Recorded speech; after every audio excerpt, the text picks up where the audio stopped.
భారత రాజ్యాంగ నిర్మాత, పేదల పెన్నిది, ఈ దేశానికి దిక్సూచి చూపిన నాయకుడు.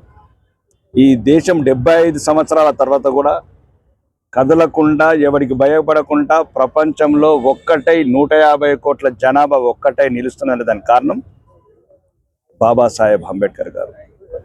కాబట్టి ఈ రోజున్న భారతీయ జనతా పార్టీ దేశంలో బాబాసాహెబ్ గారి, అంబేద్కర్ గారి ఆశయాలతో, వారు రాసిన రాజ్యాంగ స్ఫూర్తితో, రాజ్యాంగ విలువలతో ఈ దేశాన్ని ప్రపంచంలో అగ్రగామిగా నిలబెట్టడానికి ప్రయత్నం చేస్తున్నాం. ఇక అంబేద్కర్ గారు వర్ధంతి ఎందుకు వచ్చింది? ఏ పార్టీ వల్ల వచ్చింది? ఏ పార్టీ మనోవేదకు గురి చేసింది? అది భారతదేశంలో ఉన్న ఏ వ్యక్తి మర్చిపోకూడదు.